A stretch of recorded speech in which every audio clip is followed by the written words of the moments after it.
Good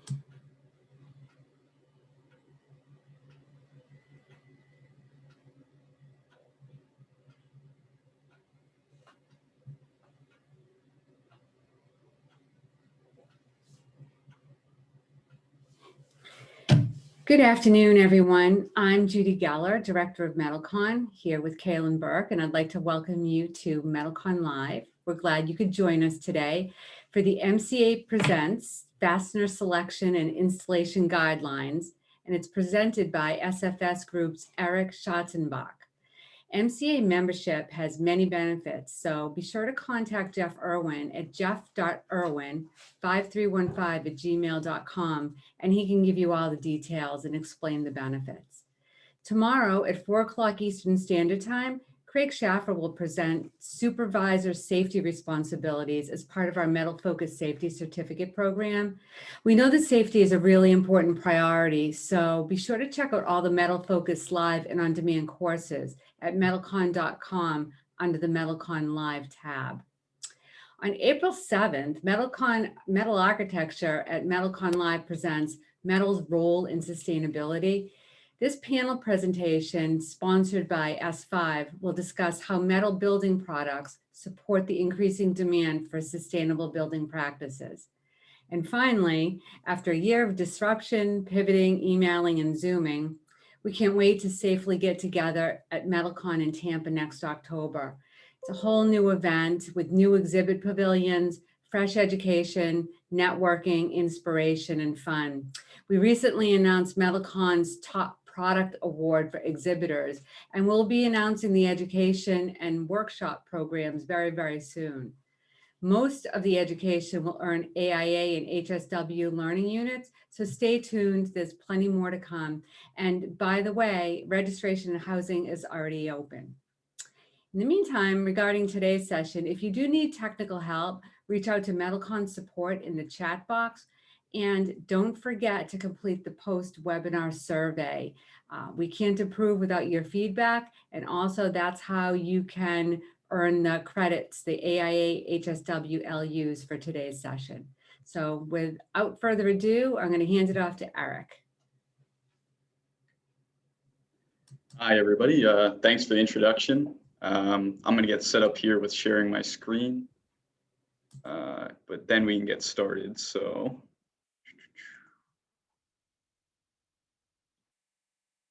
I think we should be up and running.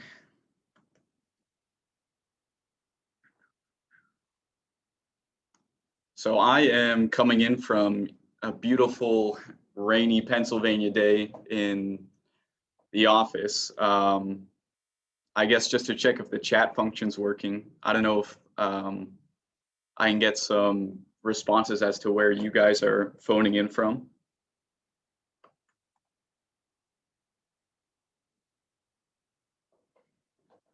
South Carolina, New Mexico, Massachusetts.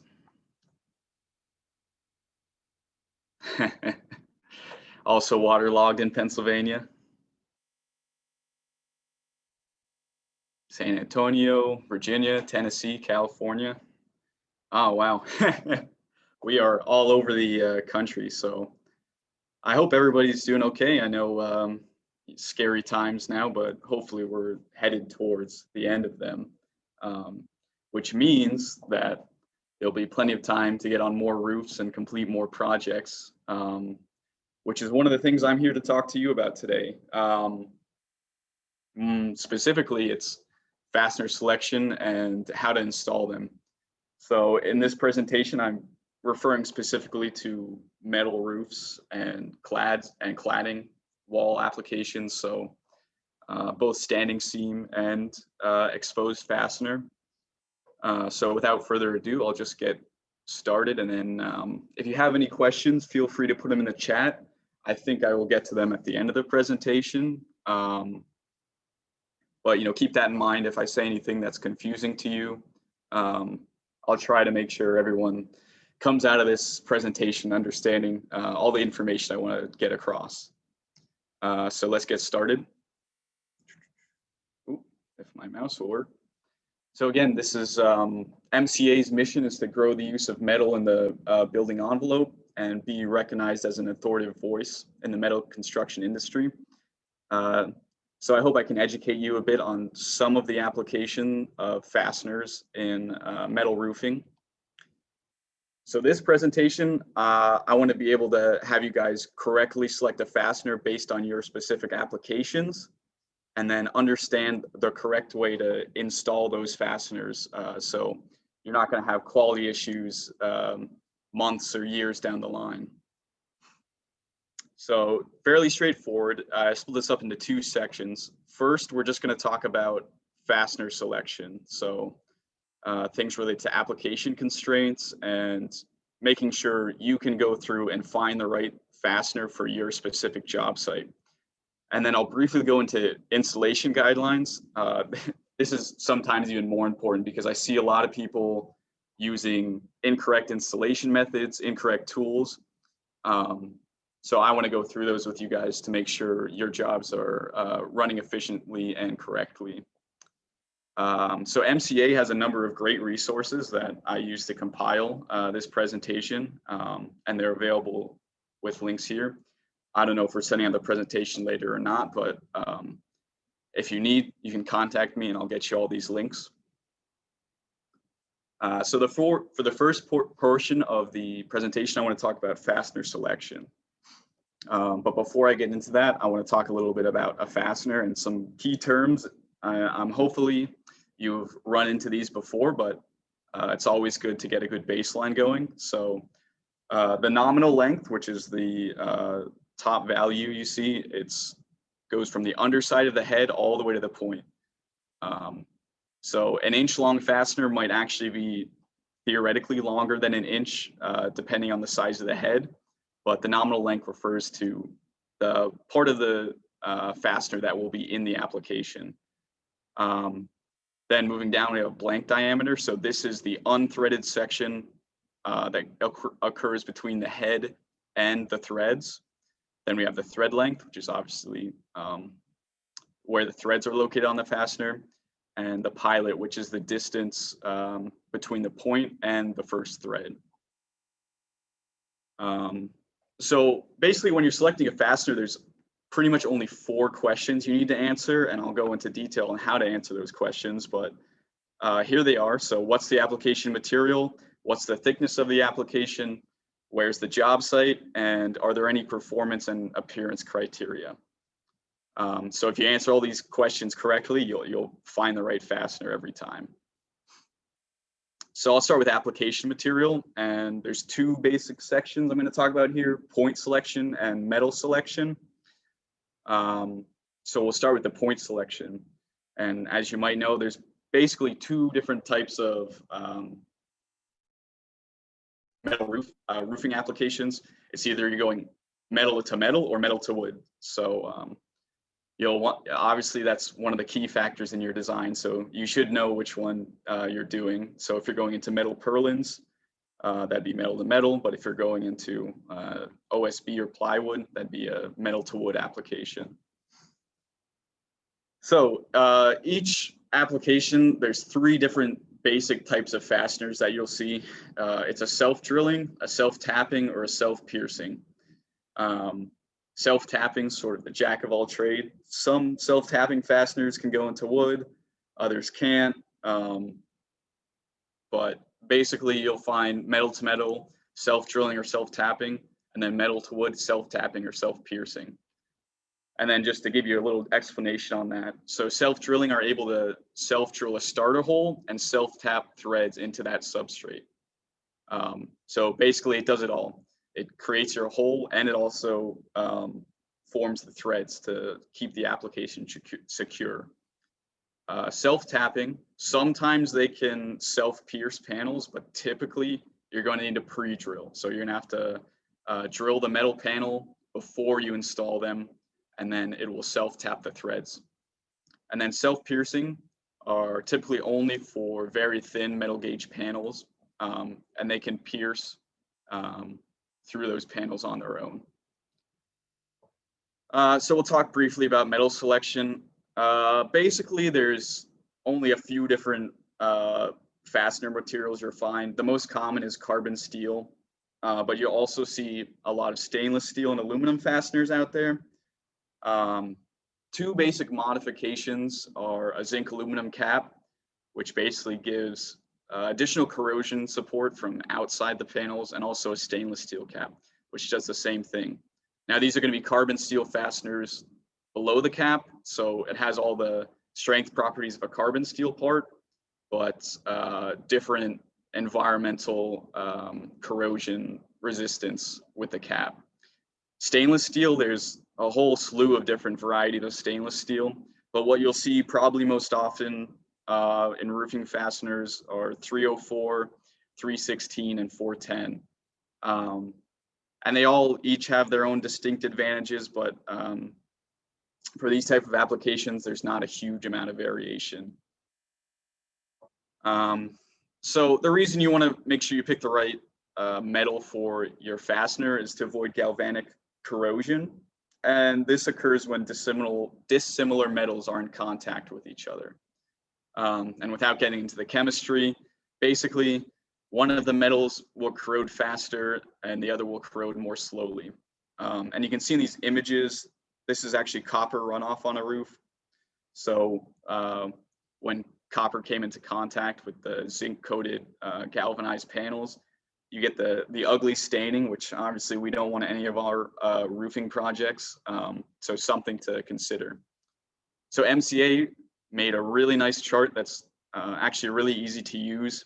You can see on the left side would be your metal roof or wall cladding material. And then on the top row, it'll be your fastener material. So essentially, if you know what your cladding material is, you just need to make sure that the fastener you select fits in that application. So at the end of the day, if you're ever unsure, 300 series stainless steel pretty much works for everything. It's sort of the ultimate choice, but it's also going to be the most expensive. So things to consider. One other thing I should talk about is pressure treated wood, which is typically contains copper in some form. And like I talked about, that might lead to galvanic corrosion. So if you're using pressure treated wood, I would pretty much only use 300 series stainless steel to be safe. I know there are some barriers between the wood and metal panels, but obviously fasteners are still going to be in contact with the wood if you want to get good performance. So that's another thing to consider, but I would always recommend 300 series stainless. Okay, for application thickness is the next thing we'll talk about. And the first thing I want to go into is drill capacity. So drill capacity is basically the thickness of metal material that a fastener can pierce or install into. So first, this is the self-drilling. When we talk about the application thickness, it's the total thickness to be drilled. So if there's a void or insulation in between your panels and your purlins, that's something to consider. If you have a lapped condition, you should also consider that. So here we have the drill capacity. This is the total buildup of the metal substrate. So as you increase the drill point size, you can typically drill into larger, thicker applications. So I've seen a number of different ways of presenting this from manufacturers, but one example is an SD for self-drilling. So an SD1 would be the smallest point and can drill into the lowest thickness, or an SD5 would be the largest point and can install into the highest thickness, typically. Now, again, this is going to depend on the manufacturer and the specific fastener, but hopefully those details are provided to you when you have questions about what the drill capacity is. So there's just an example that my company does. Obviously, not everyone will have the same values for this, but you can see an SD1 has a drill capacity that is lower than 0.1 inches, or an SD5 can go drill all the way up to a ½ inch. So again, just make sure you're cognizant of how thick your actual application is when you're selecting a drill point. So then for self-drilling or self-piercing, I'll talk a little bit about that.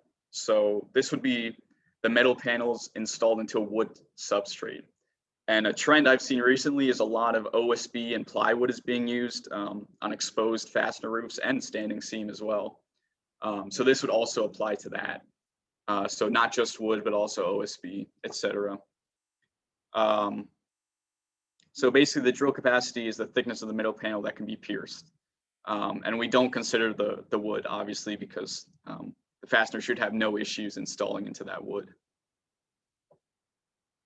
For self-tapping, it's going to depend on the application. So for metal to wood, you treat it like a self-piercing fastener. For metal to metal, you can treat it like a self-drilling. Now, this is going to depend on the type of point on the self-tapping fastener. So a type A and a type AB typically have some self-piercing capabilities. So you can install those into metal to wood applications. A type B does not have any self-piercing ability. Obviously, you can see the flat point there. So typically those, you're always going to need a pre-drill operation. So something to consider, that's more labor on the job site, but you may be able to install thicker panels with a self-tapping fastener. So something to think about. So here's just an example. As we increase the metal thickness, the drill point size is also going to need to increase. And the manufacturer of the fastener should be able to give you this information. So make sure you reach out to them for that or find it on their websites.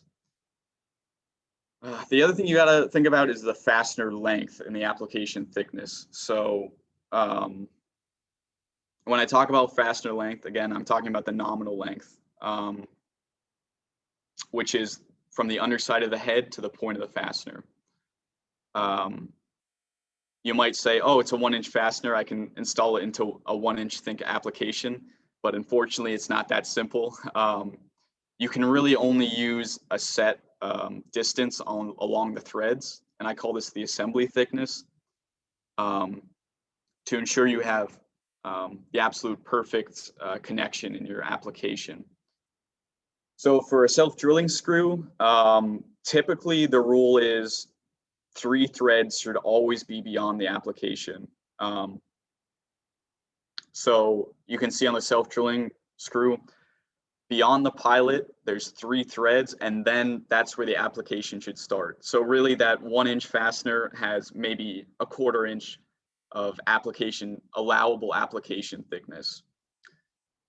Self-tapping works in about the same way. So I would say for self-tapping, 3 threads on the fully formed diameter would be what you'd want beyond the application. So again, not counting the pointed threads, but all the threads beyond that, you'd want at least 3. So if you look on the left, we have an unacceptable application. Again, this is just, the plywood is to simulate some type of insulation or void between the panels. But you can see it's probably about an inch or probably about 1/2 inch. And we're trying to install a 1/2 inch to 3/4 inch fastener in there. That is not acceptable because basically your bottom panel will be barely attached by the drill point. So you can see on the right, you'd want to select a larger length fastener. So you get those 3 threads beyond the application. The other thing to consider is a blank diameter. And I typically see this more with low slope and flat roof applications, but you might need to consider this. So you'll end up having a minimum thickness because you obviously don't want your application connected without threads. So the same rule applies as before, but on the other side of the fastener. So you want at least 3 threads installed into the application. And to make this a little bit more clear, I have another chart here. Typically, as you increase the length of your fastener, you get a larger assembly thickness because you have a larger length of threads. But some manufacturers put this blank diameter below the head, and so that distance cannot be used for the minimum application. Self-piercing is a little different. You want to make sure that at least 3 threads beyond the point are embedded into the wood application.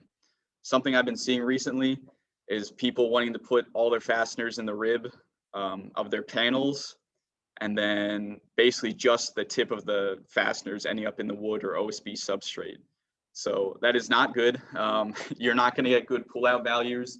And if you're worried about wind uplift values, they'll also be much worse.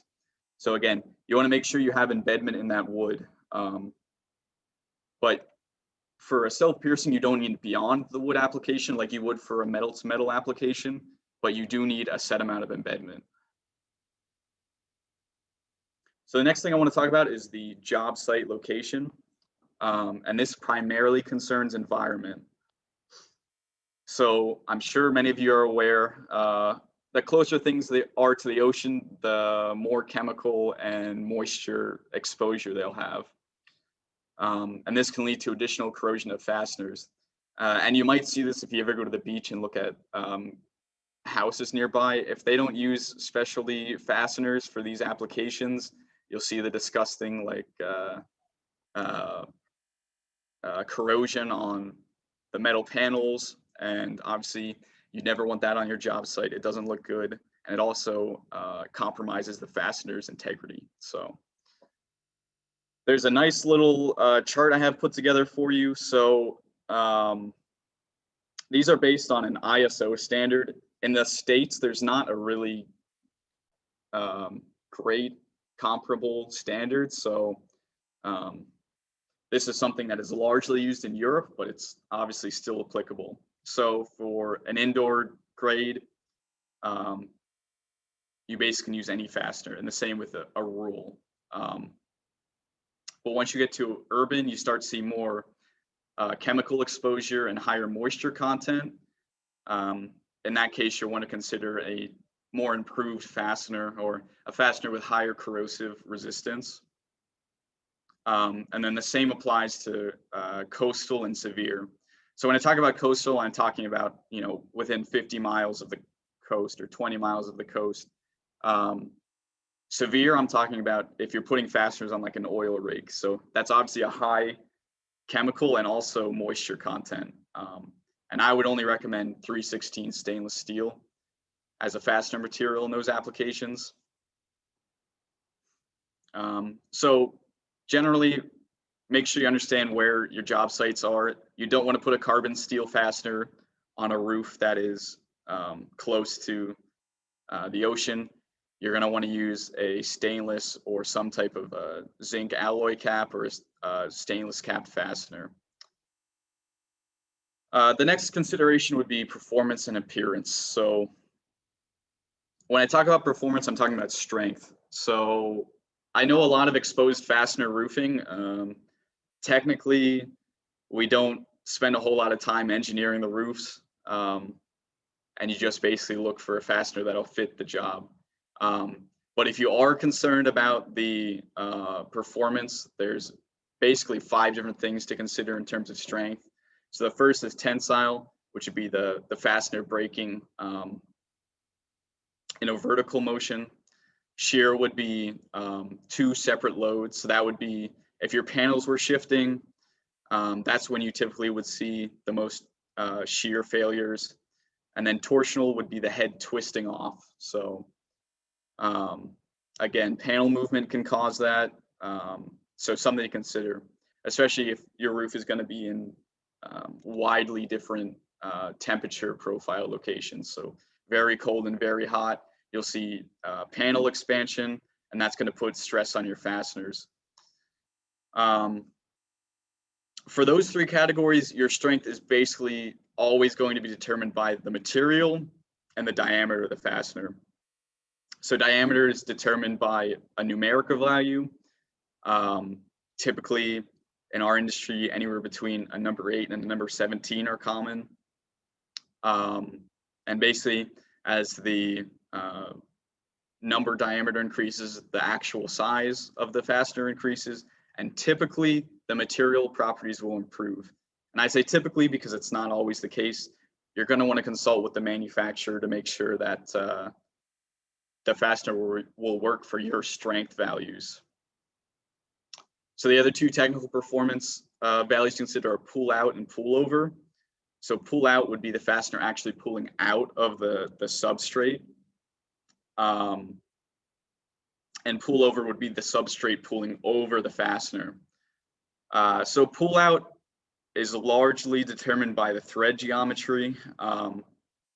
Most manufacturers will provide you pull out values, but it is important for wind uplift testing and concerns about wind damage on your roof.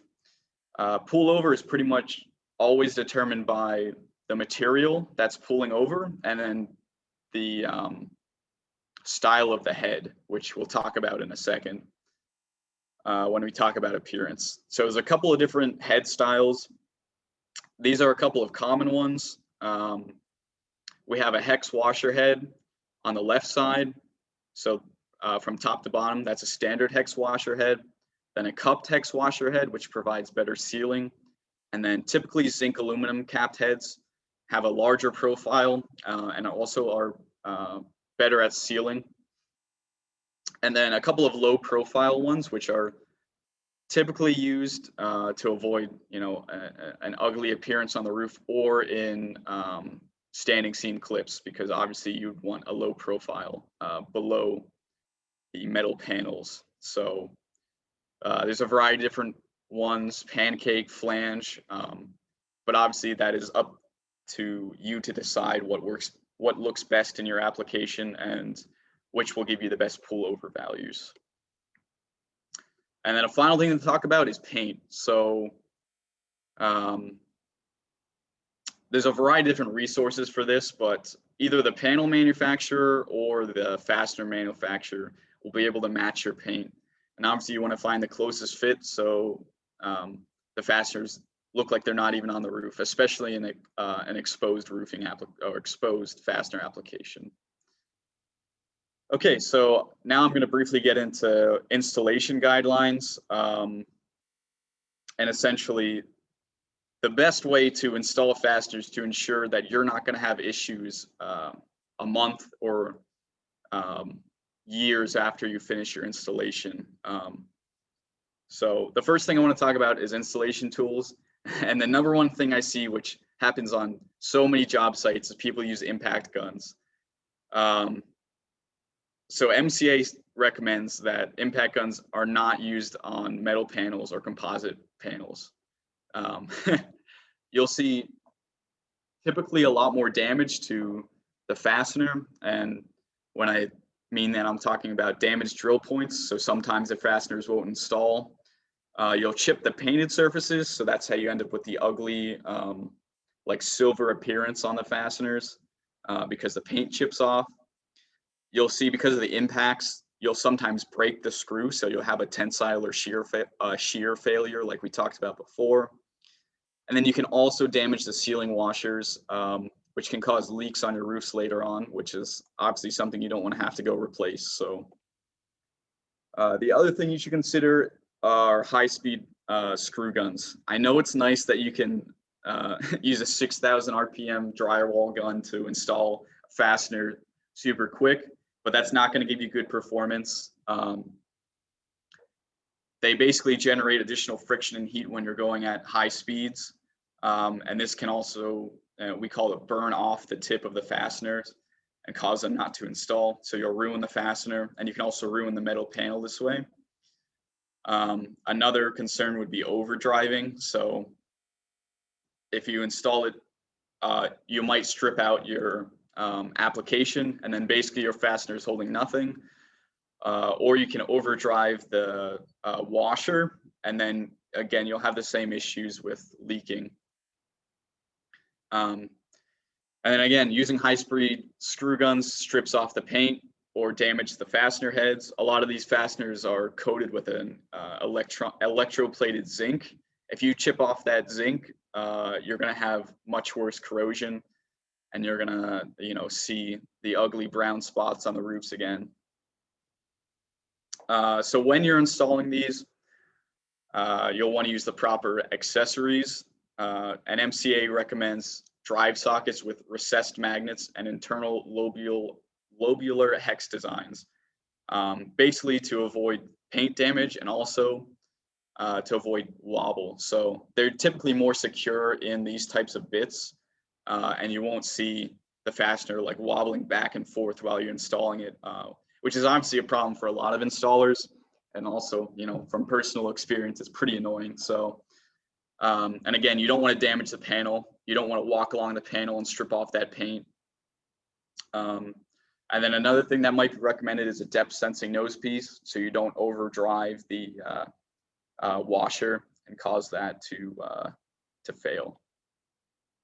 Speaking of washers, here's a quick guide as to how to correctly install a washer. Every time I go on a roof, half the washers are always overdriven, and you can see like on the images on the right.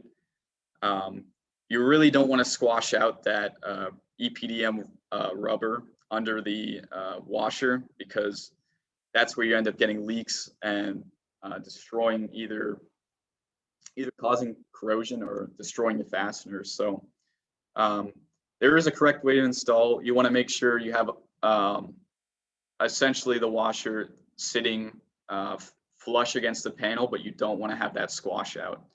Underdriven would be you didn't install it far enough. So it's easy to avoid underdriving, but it's sometimes difficult to avoid an overdriven fastener. But again, that's a big issue for a lot of failed roofs.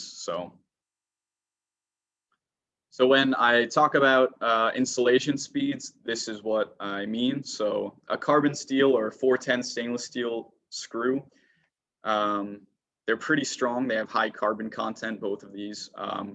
So generally you can get away with a higher RPM install, but still steel thickness less than a 1/4 inch, 2,500 RPM, a 1/4 inch to a 1/2 inch, 2,000 RPM is acceptable. For 304 stainless steel, because the strength performance is a little bit worse, you'll want to use lower RPM for install.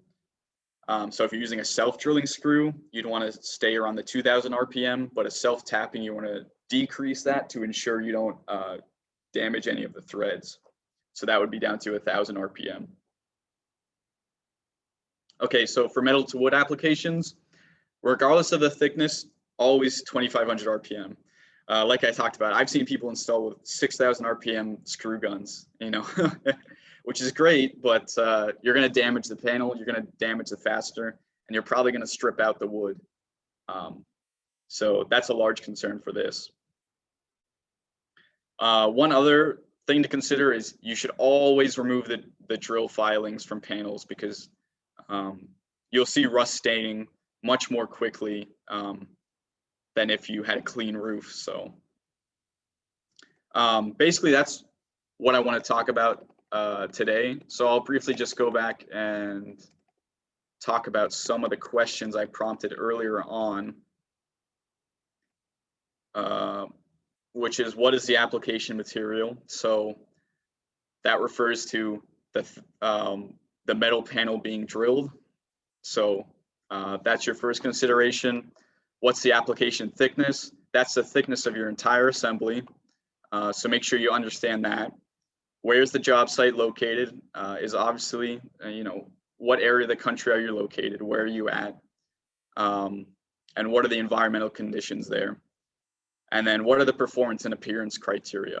So what's the strength characteristics of the fastener you need, and what do you want it to look like? So those are the 4 basic questions I wanted to answer. And I also wanted to talk a little bit about installation. I know these installation guidelines are sometimes difficult because they're not the easiest way to install a fastener. I understand that, but you know, it's important to make sure you're using the right tools and also the right techniques so you don't have roof failures later on. Okay, so I mean, at this point, I'd be happy to welcome any questions you have. Obviously, there's a lot of specific applications that maybe you'll want help determining what fastener you'd want to choose. If you have any of those, I'd be happy to take them. but please just put any questions you have, just put in the chat, and I'll try to answer them all.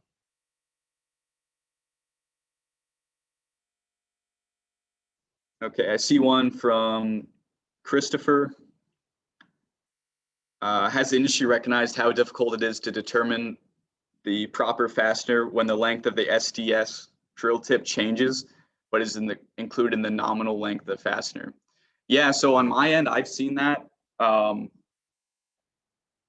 Typically what I would want to promote is including an assembly thickness in sort of your discussions with customers. It's something I've worked on trying to get done, which is we should, it's hard to look at a nominal length and know what thickness application you can use. So, preferably we would start transitioning the industry towards using a maximum and minimum assembly thickness in the data they provide to customers. But again, that's a big, like you say, that's a big issue that I've seen, and something that would be nice to fix, because that information is typically not readily available for most fastener manufacturers. So.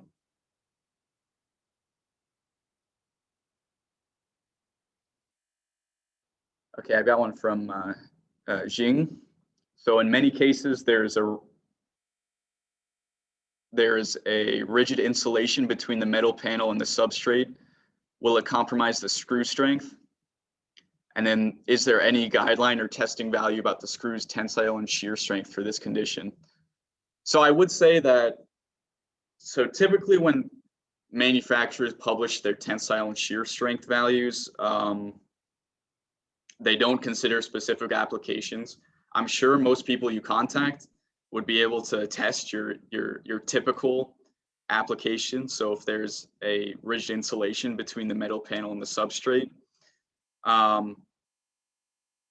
will it it's going to depend on the application, but typically it won't cause that much of a difference in tensile and shear strength, just because even rigid insulation doesn't typically have as intensive strength characteristics as steel used in purlins and panels. So, but it is definitely something worth considering, and I would, for any of your specific application, I would contact the fastener manufacturer with those questions. But generally, I'd say it's not going to change the value too much.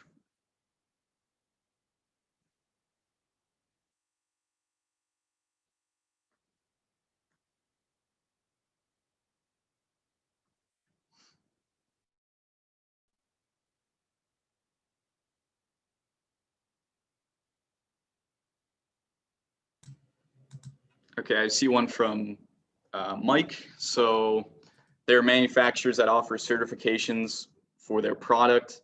Does MCA offer any type of certification for installers? Not that I know of, but I don't know if I'm the best to answer this one. I don't know. One of my colleagues, Cindy, is here with me. I don't know if she can take that question. Thanks, Eric. Can you hear me okay? Yep. MCA is working on different types of certification programs that will be accredited. So as far as something for the fastener specific, I don't know if one is lined up, but I can certainly address it, that we can maybe put it on the agenda of ones to do. There are different certification programs that MCA does offer, but one not specifically related at this point to fasteners. But yeah, I think it's a good one we can bring up. Absolutely.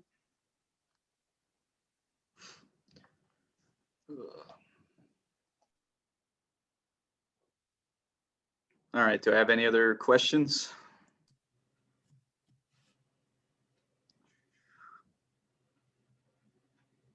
Okay, okay, I got another one. So from Gary, who or what determines fastener spacing on a typical project, commercial, residential, and does the local jurisdiction building inspector inspect fastener spacing? So in terms of fastener spacing, typically, I would see the panel manufacturer or the and the actual contractor determining that. There are some regulatory committees like FM that sometimes will approve certain fastener spacing and uplift testing. But again, I don't know if that's typically something that's inspected. Eric, if Not I that can I- just help you here and weigh in a second, as far as the Yeah. inspection, it usually applies to only if it is, say, like an FM approved, or, you know, if Right. it has an approval, then you can run the risk of at any point having an inspector come to a job. But as far as who determines it on a typical installation, it is determined by usually the fastener panel, the panel manufacturer, right? They will have what spacing, what requirements are needed to hit the load values and any kind of warranties that they have. So it's usually somewhere embedded in the panel manufacturer specifications.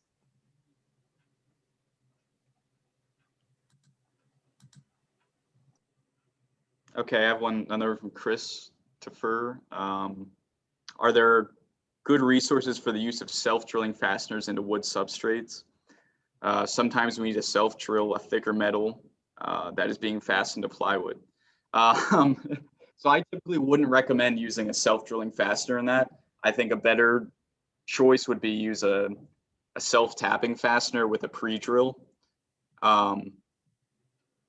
because the drill point on a self-drilling fastener is typically larger than the actual threads. So you're not going to get any sort of hold into that OSB or plywood, which is why I'd recommend a self-tapping instead of a self-drilling into wood substrates for thicker metal materials. Again, I know it's another operation, but you're going to compromise the plywood because that's not very strong to start with. So.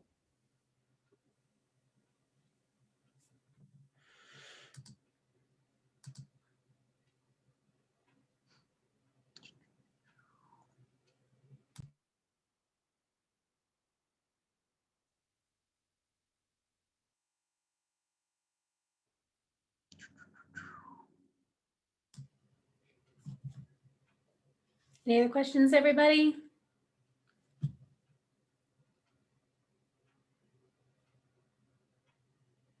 All right. If Okay, that's everybody, I guess I'd like to thank all you guys for listening in, and I guess I'll hand it back over. absolutely. Thank you, everybody, for joining us today. We so appreciate you being here with us on a Wednesday afternoon where it's rainy for so many people. Eric, thank you so much again for presenting today. We so appreciate it. And thank you to the MCA for their support. Again, check us out on April 7th. We'll be joined by Metal Architecture Magazine for their presentation. And again, you're going to be receiving a survey immediately following this presentation, and that's where you will get your AIA certificate of attendance and your certificate of attendance for any other governing body and for any other CEU bodies. Thank you, everybody, for joining us again. We will see you soon. Have a great day, everybody. Bye.